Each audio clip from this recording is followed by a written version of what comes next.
Hello there. So, I made a video last year talking about what characters I'd like to see make their way into Gigabash, and a lot of you guys responded in the comments with your own suggestions, including Jokester Fox, who suggested that I make a part 2 to this video. Having now brought all the DLC since part 1, I thought I'd give it another go, with a few more character suggestions, an idea or two for how they could expand even further in the future, and finally, the characters that you suggested in the comments of the first part. So without any further ado, let's get into this. Enjoy.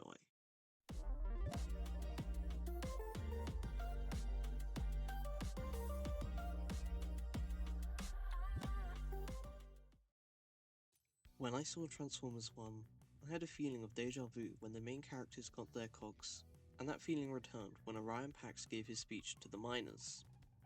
A few days later, I realized what it was similar to: Gigabash. A main version and a more detailed and powerful version twice their size. And then that got me thinking, how cool would it be if they were actually in the game? Are they kaiju? No. Is Paramount just going to give them a license for these characters? Probably not. But do they fit perfectly with the main gameplay mechanics of Gigabash? Yes. I imagine that it would be a 2-pack with Orion Pax and D16, because A. They're the core of the film as well as the main characters. B. Passion Republic Games is steering their way to smaller DLCs that come out more frequently, and most importantly, C. They have an upgraded form. What I mean by this is that they have another form besides just miners and cogs, with the Matrix of Leadership and Megatronus as cog. This means that their base version could have a cog and transform in their combos, while their S-Class forms are bigger and more detailed, with Optimus having his mask and Megatron having red eyes. Then, their ultimate could be them transforming into their vehicles like Rojak and would still make sense even if they weren't S-Class. Now, a lot of people want Power Rangers in the game, but believe that won't happen because of the Mighty DLC. Well, while they would be similar, I could see the Megazord being in the game. Please bear with me for a moment if I get anything wrong. All of my knowledge of this franchise comes from the Godzilla crossover comic, which I obviously read. Now, their main villain summons different monsters, so why not have them be a character as well? Yes, just one. This is probably the best chance Gigabash would have for multiple monsters in one character, and it's actually not too far-fetched. Ultraman Tiger, hope I pronounced that correctly, has a feature where he changes with the up and down taunts. Up makes him fully red, down makes him fully purple, and pressing the same taunt twice reverts him to normal. When fully red, he does more damage but is slower, and when he is fully purple, he is faster but does less damage. And maybe the monster could work the same. You could change between 3 different monsters: a slow, strong one, quick, weak one, and an all-rounder. What these monsters would be, I don't know, but it would save a lot of time in making a unique moveset for each. This could also be applied to the Mutos from Godzilla 2014, but instead of them being summoned, they would both be next to each other and just swap to be the one in front. An original kaiju that could be included is a Frankenstein parody.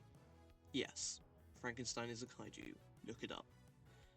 I believe that he's in the public domain, so they wouldn't have to worry about straying too close to the original. One that I would love would be Mechagiras.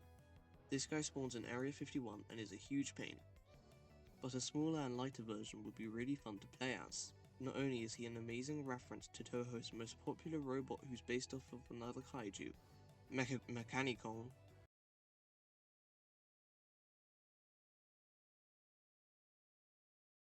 but they also already have the model and a few of his moves. I mean, even a picture I used in the thumbnail of this video was called something along the lines of, "I want playable Mechagiras." Okay, now if we just bypass any reason or logic, I'd like to see the mechs from What If Season 3. I know that a lot of people didn't like it, but I had a blast with it. While I would like to have every mech in it and the ability to switch between them, it would be much more reasonable and less confusing for it to be the combined version, with different attacks referencing different abilities. The Alpha from that episode would be a nice addition, with his S-Class turning him into the Kaiju Hole, since he replaces the Alpha at the end. Now, a lot of people want characters like -1 Godzilla in the game, and while they could be their own character, what could save the devs a bunch of time would be making them alternate skins for base Godzilla, or base Ultraman, just for a few examples. Now before all of you get mad at me, their ultimate should be different and be taken directly from their movie. For an example, let's say that they wanted to add Godzilla -1 in the game. Now as of this point, he's not for any kaiju on screen, which could make it harder to make a unique moveset for him. But if they made him a paid skin for normal Godzilla with his ultimate being his unique atomic breath, not only would it make most fans happy, but also be way quicker to make, as they only have to make an ultimate and a new model. This would also help the shrinkflation that the Ultraman Rising pack has, as well as opening the doors for kaiju like Mecha King Ghidorah, Final Wars Gigan, Gigan Rex, most of the Godzillas in all eras, and more. Now, if Gigabash was to add anything from this video, I'd want it to be our next subject, new maps. Right now, the character map ratio is not balanced, and there's so many locations that they could add, so let's run through them. Mount Fuji. It's already in the background of the Tokyo maps, and it's iconic from movies such as King Kong vs Godzilla and Destroy All Monsters. An amusement park. One of the Godzilla movies that I'm excited to watch is Godzilla vs Gigan, as the final battle of that movie takes place in a Godzilla-themed fairground, and I think that the idea of a Gigabash map in an amusement park fits the game nicely. If I remember correctly, there's even a Gigaman-themed park in the game, so it could even be that one if they wanted. A space-themed map, either on the Moon, Mars, or any other asteroid or planet would be a nice change of pace. I'd especially enjoy a map like Pippigear's mothership with the Earth in the background and the gravity increasing or decreasing every so often. While not the most exciting map, I'd like to see a map in the ocean with an oil rig or something like that, with boats sailing in and out. In a similar vein, a train yard with moving trains that damage you could be a nice homage to the classic kaiju trope of trains being destroyed. Despite all of the maps I just suggested, I'd happily see them never get in the game if we get more cities. The city maps that we already have are by far the most fun to play on, and more of them will be wanted by pretty much everybody. London, New York, Paris, maps like that. Maps would obviously take a lot longer to make than new characters, so if they were to make a new DLC every 3 months, alternating between skins and maps, they'd have 6 months to work on a map with all of the time they'd save with skins instead of full characters. And now, it's time for your suggestions. I tried to reply to as many as possible, so if you commented on the previous video, you'll likely be here. I'd also like to give a big thanks to Jokester Fox for the idea of part 2, and Cole Hambrick for clarifying some details and a fantastic custom moveset for Kong. Toku Writer 2872 says, as an Ultraman diehard, I really hope that they include more diverse Ultras in the game in terms of movesets and appearances. Ultra 7, Ultraman Ace, Leo, Taro, Dinah, Gaia, Cosmos, and even Nexus could all work within Gigabash. Now, my knowledge on Ultraman is not nearly as diverse as my knowledge on Godzilla, only really extending to the DLC characters in Ultraman and Ultraman Rising, but I do know that there's a lot of different versions of him, so I'd be happy to see them appear. Destroy Mario 1992 says, I really just want to see Rodin and Angrius in the game as some sort of an Earth Monsters 2-pack DLC.